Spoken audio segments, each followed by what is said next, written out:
I'm really excited about my conversation with our guest today.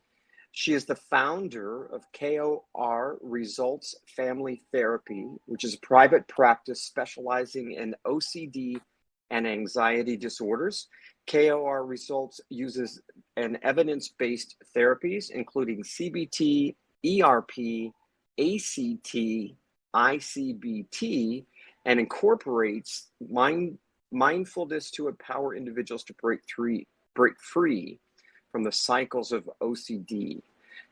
She is the host of OCD Whisperer podcast and has created the OCD Academy with self-directed on-demand tools for OCD. Friends, what do you think we're going to be talking about today in our conversation?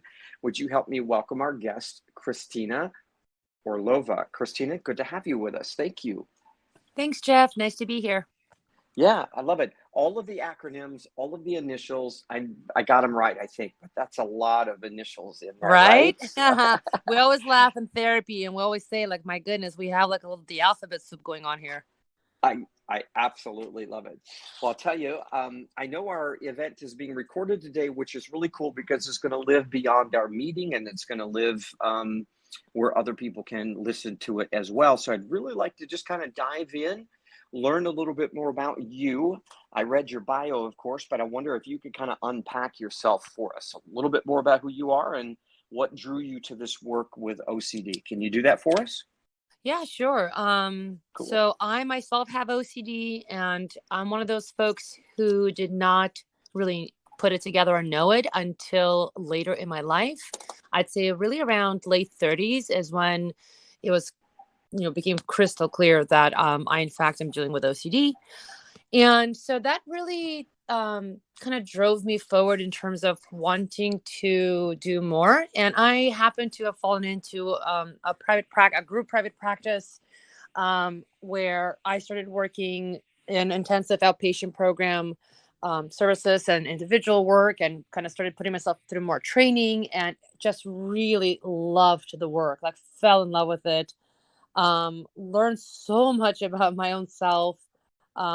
Was amazing to, have clients and really help them kind of get to the other side of things, from coming in feeling completely panicked and distraught to, getting their life back was just so fulfilling and rewarding. And that moved me kind of further into this particular niche. And then really it's because of my clients who kept saying they wanted to have me in their pockets. And that's really what drove me to consider starting a podcast. And then really it was a family member who said, "Oh my gosh, you're so good with my kid. You're like the Ghost Whisperer show, but you're like the OCD Whisperer." And I'm like, "Oh, okay. That's adorable." So that is kind of the name of the podcast. And yeah, so that's me. Originally from Ukraine. I've been in the States for 33 years. I have family there. I've really just my mom here. And I think, a lot of it is too just living life. The longer you live, the more things you live through. And if you're somebody who has OCD, I think there's kind of a unique set of challenges that you have to kind of deal with as you have to maneuver just basic life challenges.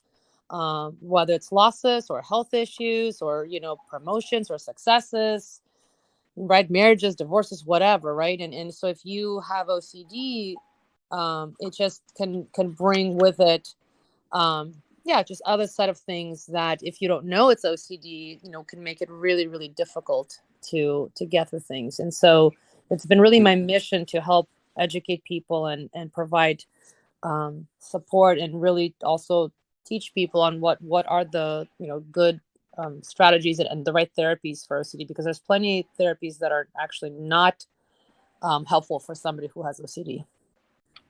Yeah, I love it. By the initials and acronyms, I know there's got to be a lot of different treatments out there. I wonder if we could kind of back up the truck a little bit, Kristina, and just talk about OCD. Let's define that for our listeners. What is OCD?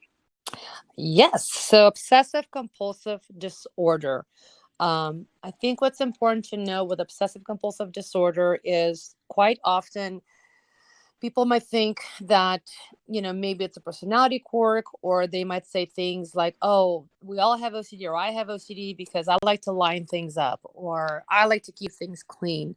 And so what's really important is that the disorder part, is really what we're talking about. We're not talking about a preference. We're not talking about something you enjoy. We're talking about an anxiety disorder, a mental health disorder that's really a brain disorder. So, and people who have OCD, essentially they have a predisposition already to this. Um, we don't quite know we don't know everything. Basically, what we do know is that there's a genetic predisposition, and that for folks with OCD at different points in life, you can have, for example, a stressful event. You can have, a health issue, like in kids, for example, strep throat, or it's known as PANDAS. And suddenly you can exhibit really intense OCD features. So people who have OCD means that their brain essentially is not processing information correctly. So generally, most humans were able to, as we're moving through the world, realize even if we have an intrusive thought or anything that pops up, we could pretty quickly and very much out of conscious awareness realize it's like very low threat or not even worthy of our attention, and it gets filed into the spam folder, if you will. For folks with OCD, instead of that filtering system, if you will, everything goes into the inbox. And so suddenly you have these intrusive thoughts or images or intrusive feelings that pop in. And instead of being filtered out correctly, they're going into your inbox. Not only that, but everything is now flagged as important and priority. And so suddenly, also the amygdala part of your brain is activated, your fight and flight response. So people suddenly have this intense anxiety, or you can have intense feelings of shame or guilt, and then you can be paralyzed. And now you're in that mode where you feel like, okay, I have to do something about this, or I want to flee and get away from this, as a way to essentially stop that emotional distress and get rid of that threat. And so in folks with OCD, when this process is happening, of course, it happens very rapidly. It's very intense. You really feel like your system is getting hijacked and you don't really know what to do. And so this is where people then start to engage in repetitive behaviors. And repetitive behaviors is kind of like, so two hallmarks of OCD is the obsession, so the intrusions, the intrusive thoughts, images, or feelings, and the compulsions, the behaviors that you engage in to try to neutralize or get rid of those intrusions and the negative feeling states. And the behaviors can be actually are doing. It could also be mental, so mental behaviors like counting or tracing or praying or mentally reviewing something over and over, or incessantly analyzing but never getting to an answer. Of course, physical behaviors are things like checking, wiping. Um, I've seen people also have to like tap things a certain way, or position things a certain way, or walk a certain way. So there's a whole lot of things that as humans people will do in an attempt to essentially neutralize that experience and get rid of it. And what we know is that doesn't really work. So you just have more of the intrusions. And so of course you're going to feel compelled to do the same behaviors again because they've worked a little bit. So people tend to think that they need to do more of them to get rid of that experience. But all that happens is they get gridlocked into that cycle, and things get really progressively worse and really pretty quickly. So that's really what OCD is. Yeah, so I'll stop there for now. Yeah, no, I love it. I love the distinction between, this just isn't a preference. It just isn't something that we might like something a certain way. I think society has a tendency with, the onslaught of disorders that we're identifying these days, right, Kristina, that I think that can be almost a little bit dangerous too, because some of us will go, oh, wow, OCD looks like A, B, C, D, and E. And I Right. think I have A, B, and C, and I maybe have half a D, and I'm not quite sure. So I wonder if I have it. There's a lot of that going on in society these days with disorders. Would you agree? I do. And I think a lot of acronyms get thrown around. And I think that sometimes with not a bad intention, people are trying to get to something quickly, right? They try to explain something quickly. So they'll throw in words to orient each other. Like when people say things like, oh my God, the weather's so bipolar, or oh, I feel so depressed today, or oh my God, that was so traumatic.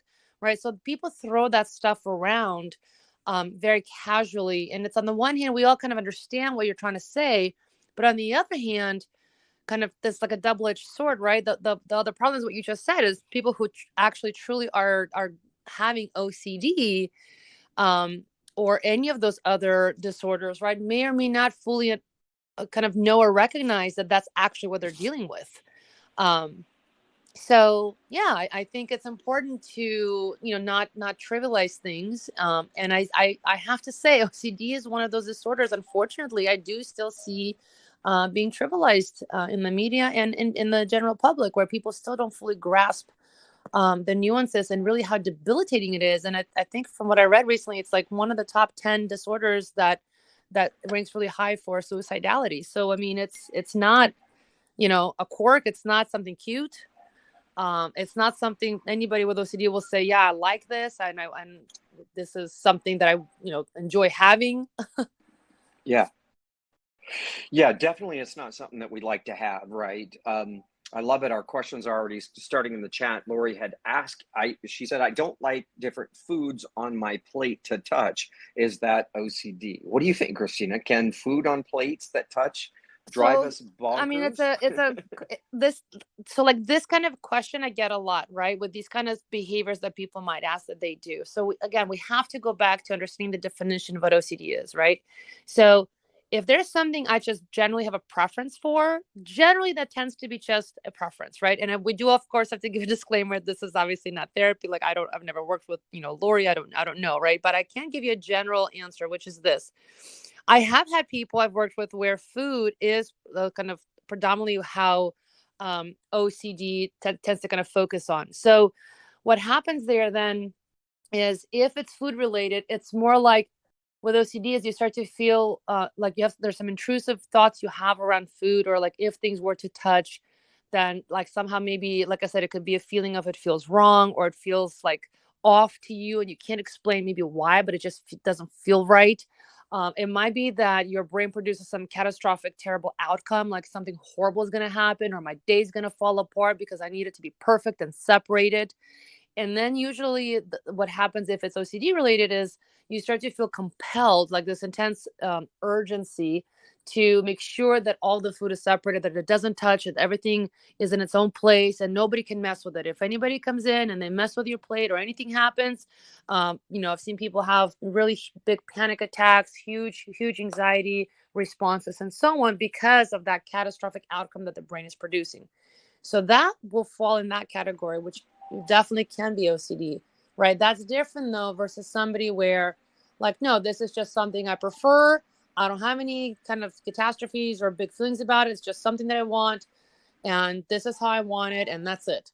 Because now that becomes more almost like a obsessive compulsive personality disorder. And that's more of a personality trait where somebody's overly rigid and they generally will say, well, this is how things should be because I believe this is how it should be, right? So it's very kind of in alignment with how they view the world. People with OCD will never typically say this is how they think things should be. They're usually doing it because they feel compelled to.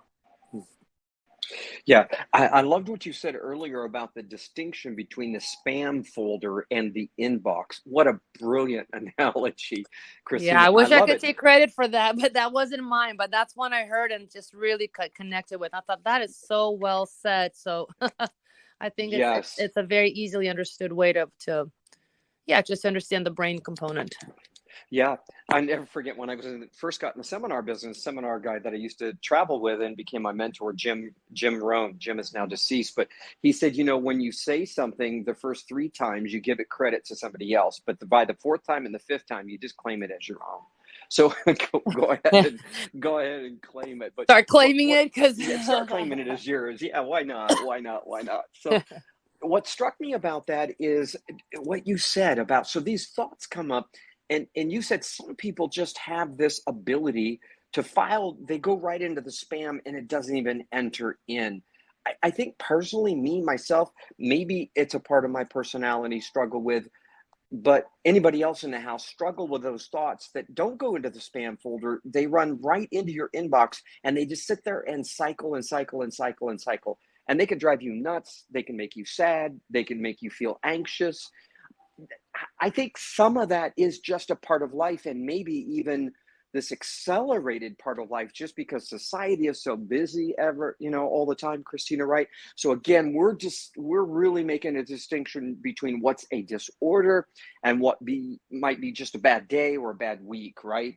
Well, Because we can't put exactly, our right? thoughts Because together. So if it's a bad day or a bad week, or you're feeling down, or feeling a little anxious about something, right? Those would tend to be real life events that happen. They're normal cycles we all go through, but typically we're able to resolve it with some time and move forward. OCD, the disorder, when you really understand how it works, the reality is we don't just move on like that. And for some people, it becomes so severe where they're really paralyzed by this for hours and days on end, and years. And for some people, it can come in waves. And for some people, it might be a little bit more mild, which is why they might not immediately kind of think it's OCD, and also it's dubbed as the doubting disorder.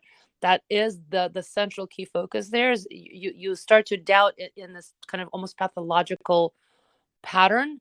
We call it an obsessive doubt process instead of like a normal doubt, where you can resolve things and move on. But in OCD, that obsessive doubt process, you're not able to resolve those things. You just get really stuck in a way that's very intense, and everything is very, very scary. And just the mere possibility that something could potentially happen, even if it's a 0.05%, is still enough to have the person get really so honed in and stuck on that you just can't move on. And that right there is an example of that's what's happening internally in the brain, where you're not, again, your brain is not accurately filtering things out, or perceiving things accurately.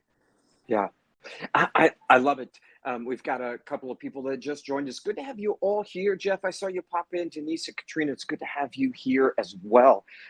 We are talking about OCD. We're talking to Kristina Orlova. She's an expert in specializing in OCD, anxiety disorders. We're going to talk about treatments a little bit. I was looking at our description of today's event, Kristina, and we talked about diving into cracking the OCD code.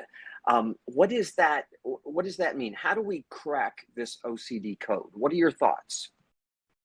Well, this is where we really have to get clear about the different treatment approaches that we have available as of date, that are evidence-based and that are known to, in fact, help people break that cycle. Because OCD doesn't just impact the person with OCD, it obviously impacts your environment, your loved ones, where people can get really, sad and frustrated. It can break up relationships, divorces. I mean, a lot of things can happen. So to really break that stronghold that OCD kind of starts to take over, someone's life, we have to first get proper assessment and diagnosis, so that you really get clear that it is in fact is what you're dealing with. And then you have to make sure you get the right treatment. So here's one thing that's really, really important. Oftentimes, I unfortunately see so many people come to me and saying, "Oh my gosh, I have been seeing, a talk therapist for years, and I'm actually worse." And, I just kind of smile and I'm like, "Yeah, I understand, because you're actually doing the wrong treatment. That's actually counter productive to the treatment, because what you end up doing, and not intentionally, but you end up getting caught in talking and processing and reviewing things. So really what you're doing is you're compulsing out loud together with the other therapist, who has no clue that that's what's going on. And then all that happens is, while you're in that therapy, you feel okay, because you're in that moment, you're getting that reassurance and you're processing it. But the moment you leave therapy, you get super anxious again, and then you go right back in your head, and you go right back into that compulsive rumination process. So to really crack the code, you've got to know what are the treatment modalities that actually are effective for this. And so we really at this point have three modalities that are evidence-based. We have exposure response prevention, we have acceptance commitment therapy, and we have inference-based CBT. And these are the three treatment approaches that all actually work to help break that cycle, so that not just you, but also your loved ones everybody can finally have some relief and respite and learn some tools, how to essentially, hopefully prevent, relapses. Or if you did lapse, how you can come back out of it. Mm. So without giving the whole store away, can you talk to us about those three and give us kind of a high level explanation of each one of them? Maybe help us understand how they work a little bit more? Yeah, so I can put it this way from the kind of bird's eye view. So exposure response prevention and acceptance commitment therapy, they would kind of go in the same bucket. And those would be what we would say are more behaviorally based approaches. There's obviously cognitive work, but when we're talking about cognitive behavioral therapy, we're really talking about like these three I just mentioned. These are three different kinds of cognitive behavioral therapy. So ERP and ACT are behavioral based approaches where we're really focusing on getting kind of psychoeducation, what is OCD, and then really looking at um, focusing on changing your behavior. And by changing the behavioral response, watching and noting how the rest of your brain will start to change because of that. Inference-based CBT is in another bucket, which is more it's more of a cognitive approach, where there we're talking about everything you're going to be doing and learning is all about mapping out and understanding how it is that you arrived at the inference or conclusion that you did once you got triggered. How is it that right after you got triggered, you suddenly jumped to this conclusion of, well, what if that door, is so contaminated that, I'm going to get sick, or I'm going to potentially have it on me and I'm going to end up spreading it everywhere. And then somebody else is going to get sick, for example. So that treatment modality, we're not really focused on doing behavioral changes. We're focused on learning how this whole thing works so that once you know that, can see it and understand it, then you make different choices from there. Yeah, I love it. You said something about changing your behavioral responses. Brilliant statement. I know I've been in what I would call the personal development space, Kristina, for 35 plus years of my life. In fact, when I first was introduced to the personal development seminar space, I got hooked on, for the first time ever, understanding that I was actually the captain of my ship, so to speak, right? That I didn't have to allow these thoughts and patterns that just seemed to be dominating me. I didn't have to allow them to continue. Number one, I had to be aware of them, right? That, oh Right. God, here I go again. It's, oh God, here it's happening again. So being aware of it for me was a huge step. And then what you just said, changing behavior, I mean, I liken it to, if my son does that one more time, I'm going to kick the bleep out of him. I cannot. So when I want to knee-jerk react that way, I have to take everything in me to put my attention on that repetitive knee-jerk reaction and go, okay, I'm going to stop this. I'm not going to do this again. I'm going to find a different way to respond to this rather than the way I always respond. Now, I'm not a therapist like you, but is that inner work that we can all do on different parts of our life? Yes, maybe? Yeah, absolutely. Of course. I mean, behavioral change is available for anybody, not just OCD, right? And of course, it's not the things we do in our heads or we think we do, right? It's the things we do in real time that really make the difference, right? The things we decide to act on. Yeah. Yeah. So help me understand. So when a person, just using my example, okay, I used to, my son does this and it triggers me and I always respond this way. It's been going on for years. Now all of a sudden I'm aware of it. I want to change it. I want to focus in on it.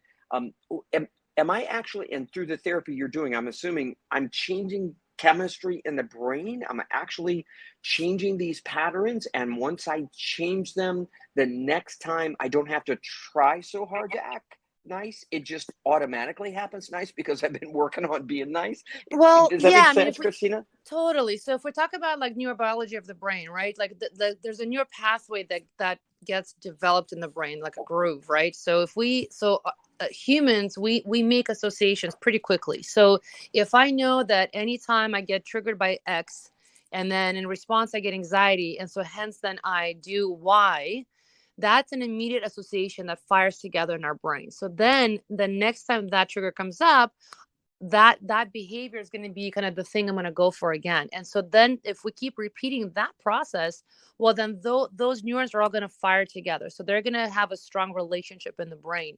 So now it's going to become like this automatic default kind of behavior we're going to go into. So when we're looking at it from understanding it from that lens, that means then, so then we're gonna say, okay, let's then on purpose, right, take our time, but start to go ahead and go towards something that's uncomfortable and triggering. But let's see what happens if I change my behavioral response, allow for whatever those initial feelings to come up, but stay with it and then see what happens. And that's kind of the beauty of this, because when you start to do this, you start to break this cycle from this angle where your brain starts to rewire and then starts to recognize, oh, okay, just because I have this signal that's going off doesn't immediately mean I have to do Y as a response. I now have another option. And so as you now consciously and intentionally practice and repeat that new pattern, you now are creating a new neural pathway in the brain. So now over time, the more you practice it, like you said, it becomes a lot easier.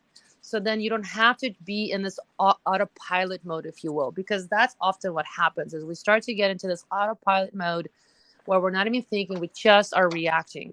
So this way we become consciously aware, and then we're designing a plan, how to change the behaviors. And then through that change and through the allowance, again, allowing the uncomfortable feelings to be there, we get to see what is possible. And then the brain starts to actively relearn. And, the beauty of the brain is that our brain is constantly growing and expanding. And the more you use it, like any muscle, right, the more it keeps growing and new neurons are built. So it's pretty incredible.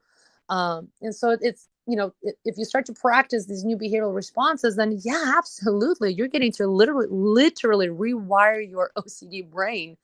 And we actually also have, I forget how many years ago, but I know there's been some brain scans that really show for people who've never done this kind of work, that like their prefrontal cortex is really on fire. The fight and flight response is on fire. And then when they do CBT, like all the work that we're talking about today, literally you can see on the brain scan that everything starts to cool down. And people are starting to be able to perceive things more accurately again. And suddenly you're like, oh, okay, like I'm getting some respite and a break from this, and I can get back into my life and so on. So sorry, that's a long-winded answer, but. Oh, no, it's beautiful. I love it. I've always wanted to have a brain scan, right? I know it's kind of a silly, crazy statement. Let me go through the drive-through and get a brain scan, right? But I thought, oh my gosh, if I could see what I'm actually doing, I think the scan is really cool because it shows those different areas of our brain that light up, and we can start to equate effort. It's almost like lifting weights. I know the heavier that weight is and the stronger that I'm getting, I can lift it, but I can actually see visibly the progress that I'm making. We can't see all the time or anytime inside the brain, so we have to trust that these things that we're implementing are actually beneficial to us, right? I think the biggest transformation I've ever had was to realize, like I said earlier, that I don't have to do this. This is what I was having a conversation yesterday on the Circles app, and I made this statement that am I living? I guess it was a question. Am I living my choice or the choice that was made for me? Right, Kristina? It's like, okay, this is the way I grew up. My dad always responded this way. My mom always told me, they told me I was.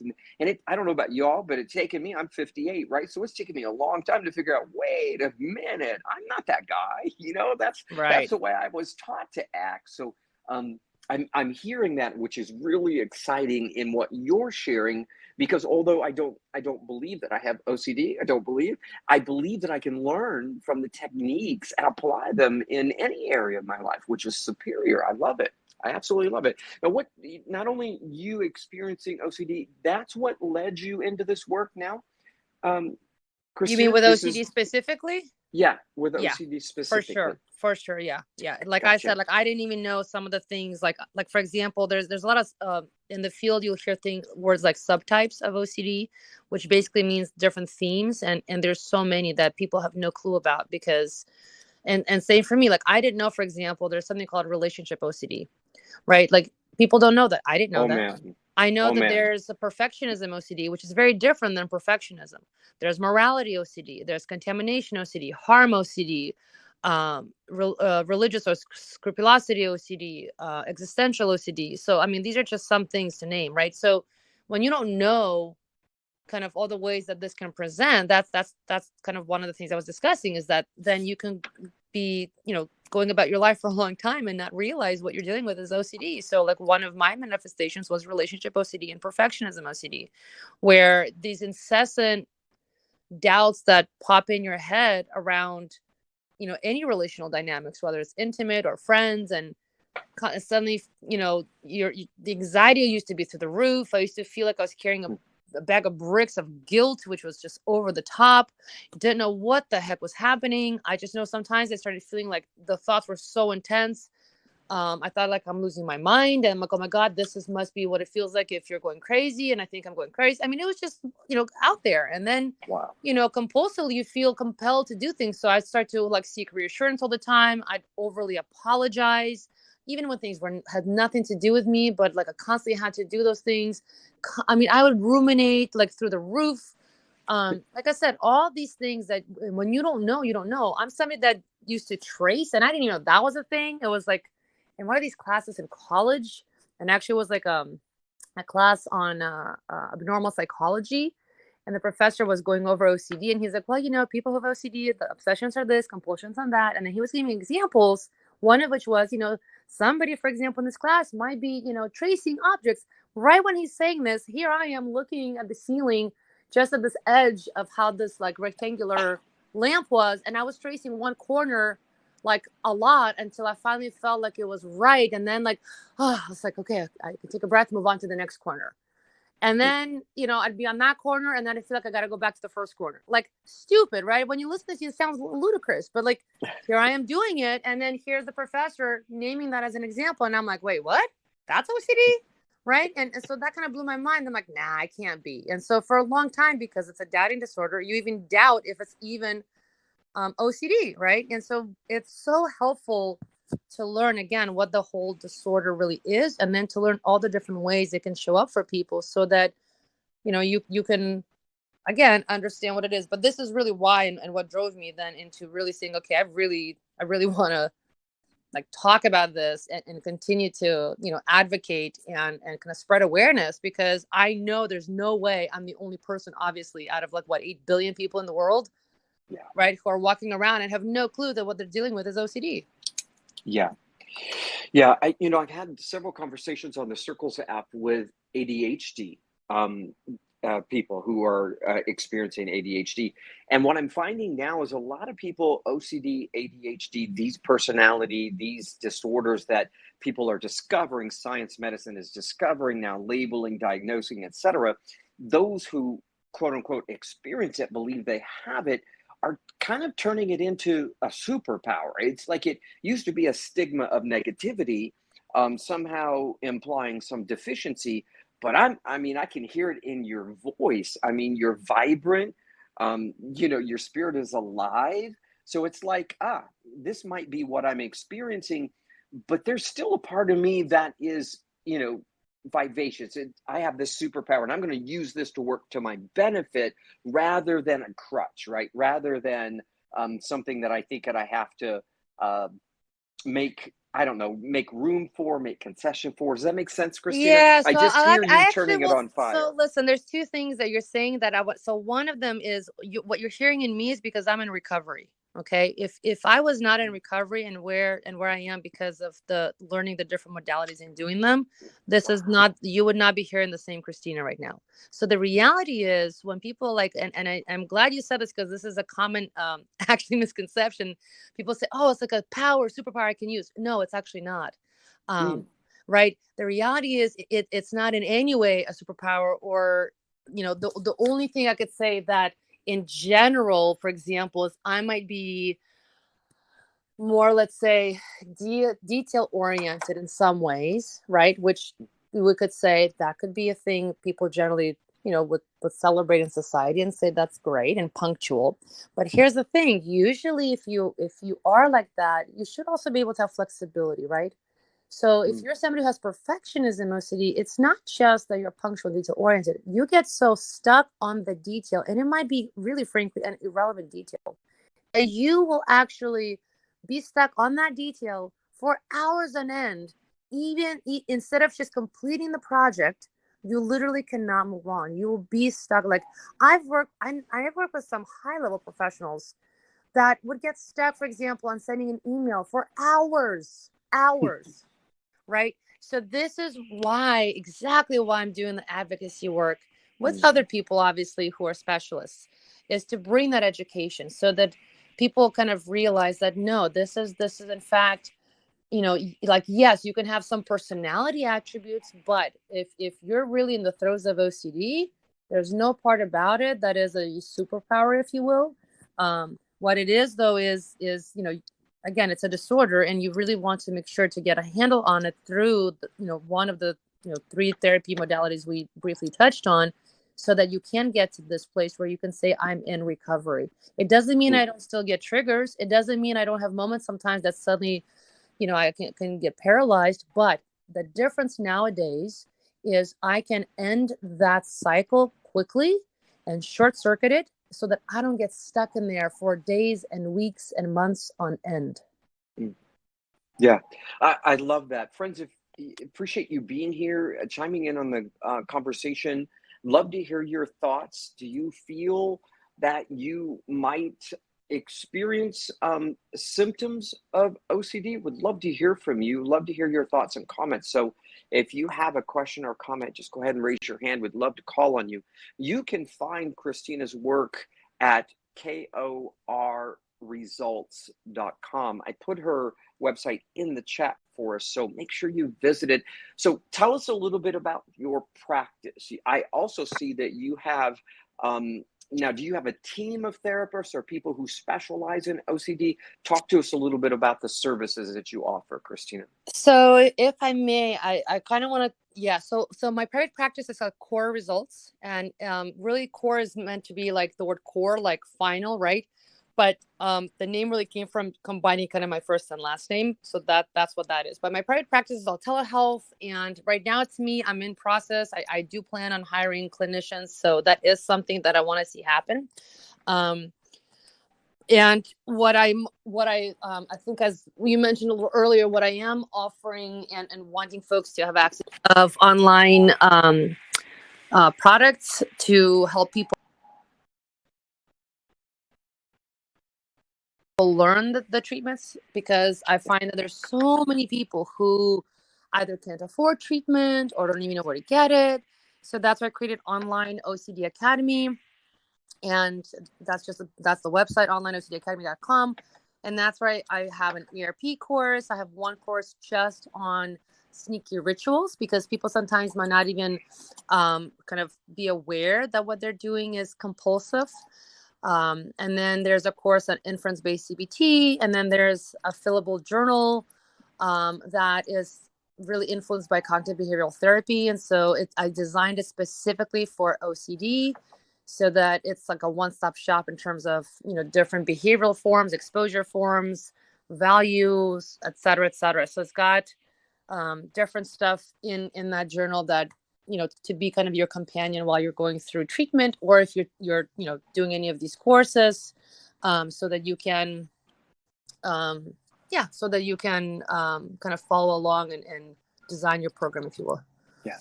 I love it. I just dropped a link in the chat, friends. The OCDacademy.com.thinkific.com actually will take you to that information that Kristina was sharing with us. I love it. So you're building online resources. You're building a community that people can be a part of. Community is so important when we're going through something like this, right, Kristina? That hence why Circles was birthed, is to be a safe space for people going through similar life challenges, right? So I hear that in your passion is to create a community that people can go to for help. Yes. Absolutely. And frankly, even like this app Circles, right? Part of like when we even first talked and, talking about coming on here and kind of really, really supporting this platform is for this reason too, because let's say, you do take you get a digital course and You go through that. It's like you still want to be able to connect though to other, fellow travelers, if you will, right? And it's great if you also can have a space where, there's a facilitator who can really help guide the conversations. Because like I just said, if we're talking about OCD, that's compulsive behaviors, and anything can be a compulsion. So people I've seen, if they come into rooms that are not moderated well, they can all start to go into these compulsive reassurance seeking behaviors instead of getting actual good support, right?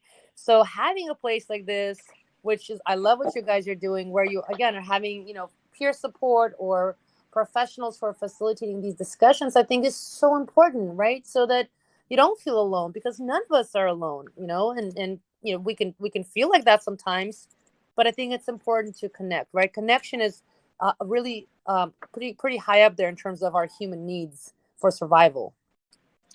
Yeah, well said. I really appreciate what you just said about, I think it's human tendency to want to belong and fit in when we're going through difficult times, to find groups, tribes, communities that we can fit in, that we are seen and heard, but without anybody there to throw us a lifeline, it almost becomes an area where we can just help each other sink. You know what I mean? It's like we need somebody to help pull us up, pull us out.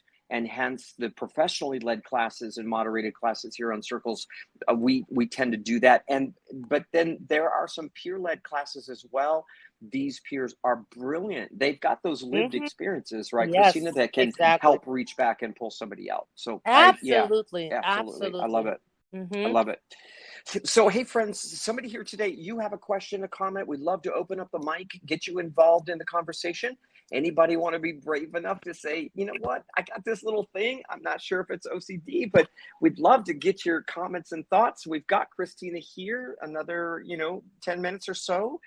Why not take advantage of it? So if you have this burning question or thought, make sure you raise your hand and let's bring you on the air and talk with us. So I'll give you half a second. Anybody at all right now got a chance to share something on your heart you want to share? All right, my friends. I love it. Yes, Denise, I see your hand. Thanks so much. Unmute yourself. You're live with Kristina and Jeff right here on Circles. Go ahead. Yes, hi there. I was just wondering how, because I guess there's the difference between mild and medium, and I guess more extreme OCD. So, for example, when I'm leaving, I have 2 kids. When we have to leave to go on a trip, I make sure the door is locked. I do check more than once. I make sure the stove is off.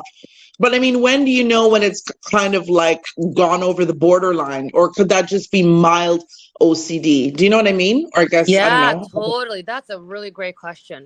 So this is totally something that part of the conversation with people, right, is learning exactly what you said, the difference between what is just kind of standard adaptive behavioral responses that we all generally do, right? Because we all do some repetitive things, right? And we do all sometimes need reassurance. And when is it that it becomes compulsive? So this is a great question to say, okay, what do people in general do? Like, what would you say? You probably see people, like, if they leave, they might check the door once and then they usually head out. So now what we're really talking about is creating what we call, in the behavioral component of this work, like with ERP, is a response prevention plan, so that you can have that clear distinction. When is this adaptive and kind of typical, and when is it that I'm doing more? So if I check something once or twice, that's usually something people do. So we say, great, that's just your standard adaptive normal behavior. We're done. But if I do check, let's say once or twice, and then suddenly I feel that urge, I'm like, oh, but I got to go again. Oh, I got to go again. Right. Well, now something else is happening.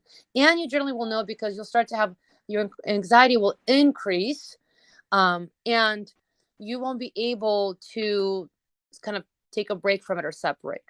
The other thing to know is, for example, like, if, let's say, I was using the stove, then sure, I want to make sure that everything's off and I leave the house. But if I wasn't using the stove at all, then really there's no need to check, right? So these are the kind of things that you want to think through to then understand, okay, where is it that here this seems to be adaptive, this is fine, and where is it that, oh, wait a minute, I'm doing this, I'm kind of sneaking in an extra check where I don't need to do that, right? So that's a way to distinguish that. yeah, hopefully that answered your question, or let me know if there's anything else you'd like me to expand on. Yeah. Beautiful question. I love it. Absolutely. That would be a question for, that I would ask. Okay. And I don't know about anybody else in the house tonight. Sometimes I will fight. I don't know. I love knowledge. I think it's powerful, but it can almost be a curse too, because sometimes I'll forget something. I'll put down my phone and I can't remember where it's at, or I'll do something ridiculous. And then every podcast I've ever listened to about some diagnosis, everything that I listened to just comes flooding back to me. It's like, oh, you must have this. But what I love about our conversation, Kristina, is we continue to drive this back to the distinction between what's just something that happens every once in a while and something that we struggle with on an ongoing basis. And like you said, get treatment for, to get into recovery so that we don't have to be underneath of that suffering pressure all the time, which is brilliant. Right. Right. Yeah, I absolutely love it. So if I've driven around the block for 17 times and I'm still wondering if I close the garage door, I might have to call Kristina for some help. Yeah, that's right. We got to talk. Yeah, we got to we got to talk. I love it, friends. Hey, we've got some more time. Anybody else? You have a question for Kristina? You have maybe a pattern in your life and you're trying to identify. You're not quite sure. Now's the space and time for it. Feel free to raise your hand. Let's get you in the conversation tonight. Go ahead. Feel free. While we're doing that, I'm going to drop also in the chat where you can follow Kristina on Instagram. You'll find her as the OCD Whisperer. I love that title, the OCD Whisperer. So I'm glad you ran with that. A book, my friend. I know you're working on a lot of online products. You have a lot of materials. Do you have your book out yet? For me, Yes. I don't have a book. I have the that OCD journal that's on the website, yeah, on mine and on the website Online OCD Academy. That's the OCD journal there. I do have compulsive rumination. Ebook and a physical book can be delivered on Amazon. That was like my first ever project, which caused so much anxiety. And I'm like, oh my God, it's not, I think it could be better. And I wish it was more perfect, but you know what? I decided to just leave it up there. And you know what? If people like it, if they don't like it, I'm like, it's okay. That's going to be me. That's my own exposure so that I can get used to it and be like, you know what? It's okay to fail. It's okay to have people not like stuff. It's all good. Yeah. Yeah. Well, I'll tell you, while we wait on our guest tonight with another question, I know for me, Kristina, I was just writing in my journal last night about this. Sometimes I have this, you said two things. Number one, about that email, that person who spends hours writing that email. I got both hands and both feet in the air on that one, kid. That's me. I don't know why. It's just like, I think of every way it could possibly be perceived. And my heart is to make sure that I don't offend, that it comes off in the manner in which I intended to. But that could be ridiculous. It takes you for hours to do something very simple, right?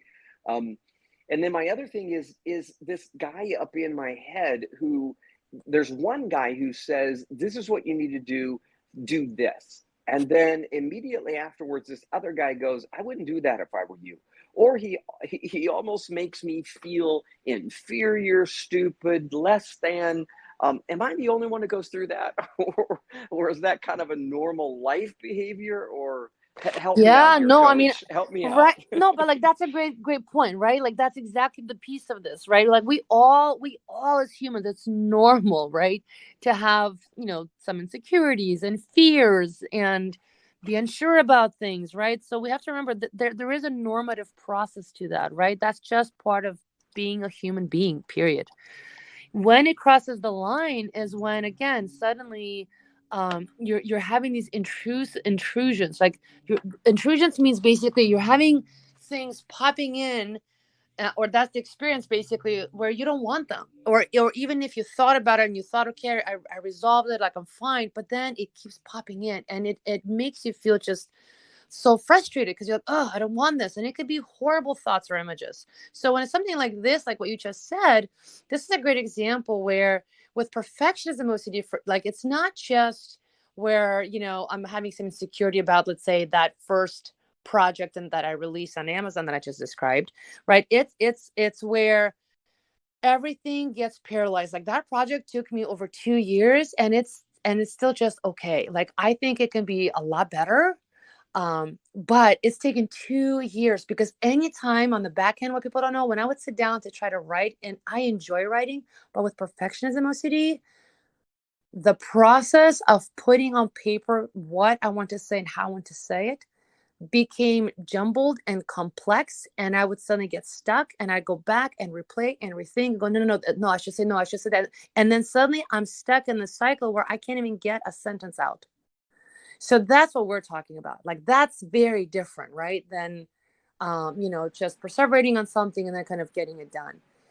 So those are the things. And again, distinction, I think is the right word. And I've been using that word a lot lately, because I think it's really important for people to slow down and really, really, truly have that power of distinction, because it is powerful to know what you're actually talking about, right? That this is not just your regular, I'm feeling unsure about something, or I'm a little insecure about XYZ. This is where people get profoundly paralyzed. I've seen people come in when I in my practice also do intensive outpatient program. Like I see people come in paralyzed. I mean, their skin is ripped because of like washing too much, right? Or they're suddenly locked into one room of their house. People think, oh, I have OCD, things are clean. No, I've seen people's homes that are like all over the map, right? But they're suddenly like locked into this one area because the way their OCD brain is acting. So it really is quite a debilitating disorder. Oh, Jeff, you're so sweet. You found the link for the Amazon. Oh, yes. I always get so anxious when I see it. I'm like, oh, God. I'm like, oh, no, that's my first project. I love it. I love it. I love it. Yep. I got it. Oh, that's okay. Thanks for putting it out there. Yeah, you're welcome. We're going to put it out there. I think I'm going to put it out there. Friends, I want to encourage you with that statement. I'm going to put it out there. I think we have guests listening in tonight. They're with us in this room. I think we have people listening to us right now on this podcast, and, future date, that you just got to put it out there. You got to stop perfecting it. I can't remember who coined the statement that if it's 80% done, it's done. I can't remember. That's for somebody with perfectionism OCD, that just makes me so uncomfortable, right? But for people who are perfectionists, they actually, because there's something, we can go even deeper with this. You can say there's adaptive perfectionism and maladaptive, right? Adaptive is when you have high standards, high expectations. You want it to be 100, but you have the flexibility to say, you know what, 80 is fine. It's okay, right? You have the flexibility to say, okay, I have these kind of high notes I want to hit, but you know what, it's all right. And so you can kind of move with a little more ease. And you also generally recognize when something is like, you really want something to be met a certain way, but you're willing to say, okay, like I will work around it, or I will change my standards, or I will change, again, whatever it is that you need to change. With perfectionism OCD, it's very maladaptive. So it's extremely rigid. Getting comfortable with this notion of 80% is something that will give people a panic attack, right? So it's like a whole different process that's happening. But part of recovery is you get to learn how to embrace these things and say, well, that is life, isn't it? Right. And then you ultimately have to come back to values. Like, do I want to live my life, or do I want to be stuck on this one thing because I need to get it just perfect?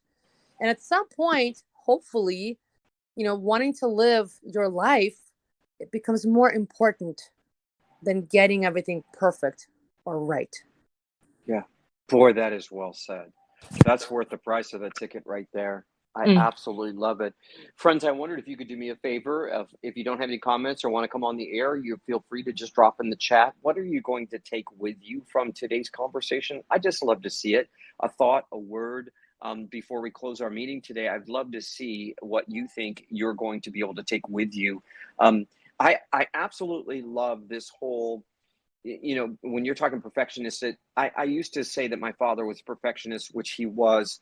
God bless his soul. But to the degree, Kristina, to where there were three of us in the house, my older brother, younger sister, and me, I'm stuck in the middle. But we would do the dishes. There was no dishwasher back in the days. We were the dishwasher, right? So dad would be at work all day, and he expected the dishes to be done when he got home. And my dad was very much of a stickler on where he wanted the dishes, and he was very much of a stickler on how clean they should be. And if we didn't get it right, somebody's going to be very upset with my father, but please don't. If we didn't get it right, I remember oftentimes he would come and take one glass out of the cupboard, and it had a film on it. And guess what? We didn't have to wash just that glass. We got to do all the dishes all over again, Kristina. And I tell you, it used to drive me nuts, and it still does to a certain degree.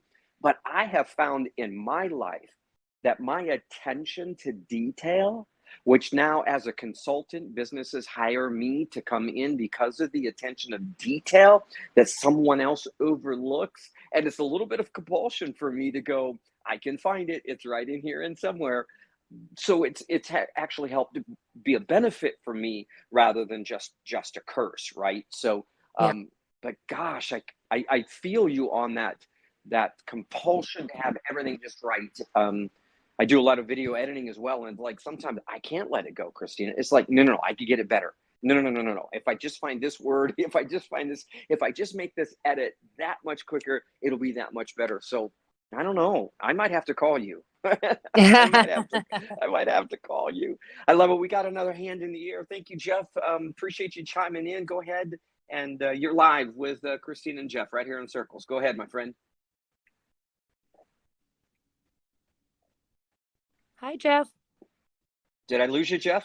Whoops, I took down the hand, but did not take myself off mute. Yeah, there you go, brother. It's all you. Yeah, thanks for having me. I just was going to point out that that statement about the 80% is done. I like that because I can easily see how, you get the big tasks out of the way, and then you can almost go into the, infinity of minute details, and you can really get lost there. So it's like, okay, I've gotten the big stuff out of the way, now to put it out there and we can tweak what we need to tweak, but anyway, that's my takeaway. Thanks. Yeah. What do you think, Kristina? We can tweak what we tweak, right? Exactly. Like yeah, exactly. And I mean, I think some of this, like, I love that that's your takeaway too, but, and also just, if I may, like, I think too, with time and as we get older in life, you really come to terms with this. Like, look, I can only control what I can control. And then the rest, like, yeah, you just got to realize everything is changeable and movable. There's really only one thing that's 100% permanent, is that we're all going to die at some point. All else in between, we can work with, we can maneuver. So yeah, I think if we can, really grasp that concept, we're going to be in a better place. Now, it doesn't mean you're not going to be annoyed sometimes and want to cuss things out because, you really wanted this one way, but that's normal kind of human reaction, right? And usually then we kind of let that go and bring in our compassionate, wise mind in the room and say, okay, I know I want it this way, but let me take a breath, step away, let that go. It'll be what it'll be. It's fine. Let's just move on. Yeah. So well said. You know what I love, and we got to bring our conversation to a close here in just a minute or so. Thank you all for being here. I know, Mari, I saw you pop on right at the end. We're just finishing our conversation, cracking the OCD code with our guest, Kristina Orlova. Her information is in the chat. Will you please do me a favor? Go visit her website. Also, check her out on Instagram. Give her a follow. We put her resources also in the chat. Make sure you check those out on Amazon. We got to have you back, Kristina, to kind of do a part 2, I think. Anybody in the house would love to have Kristina back and maybe do a part 2 of tonight's conversation? I love that. You're sweet. Thank you. Yeah, I love it. I think what I'm going to take with me, Kristina, is the fact that I got to live. I think we put off living to try to perfect or get right. Yes. A good portion of my life I spent in a hospice and palliative care. And I'll tell you, when you're around people who are leaving the planet, it makes you go, oh my God, I don't have to worry so much, right? Yep. I don't have to worry so much. I hear that in your voice as well, which I appreciate. Yeah. I mean, my mom has cancer, man, the last 2.5 years. So let me tell you that's been a journey and a ride. And that definitely, keeps highlighting that, like, you live, do the things you want to do, enjoy, because you just don't know. Absolutely. Friends, would you do me also a favor? I believe you can follow Kristina on the Circles app. If you just hold her avatar, you can choose follow. And that way, if she hosts a meeting again with me or comes on in another special occasion, you'll get an update and you'll be getting a notice that she's on the air, and then you can join her room. I'd love to give you the floor, Kristina, 30 seconds, 45 seconds, just share from your heart something our audience can take with us tonight, and even those that are listening in the future date.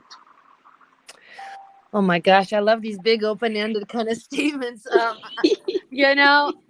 Funny. I think the biggest thing, and people say this a lot, which is, you're not alone, etc. And I think that is important. But I think the biggest thing I want to keep saying is that if you are going through something, if it's OCD or any anxiety or anything at all, really, right? Just really, like, you have to. Well, you don't have to, but ideally, you do take time out to, maybe take a minute if you need it to yourself. But then the next thing is reach out, right? Even just one person, one that you can connect with, it can literally, make the day, right? It'll make or break. So if you can just reach out to that one resource, whoever that is going to be so important, just so that, again, because connection is literally one of really high things that's a need for us as humans and for our mental wellness.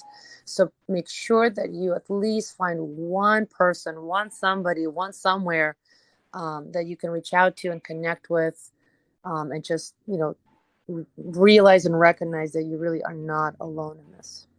Yeah, absolutely love it. Kristina Orlova, the OCD Whisperer. Go check out her information, friends. And if you are in need of her services, I encourage you to make sure that you reach out to her. Friends, my name is Jeff. I've been your host here tonight on Circles.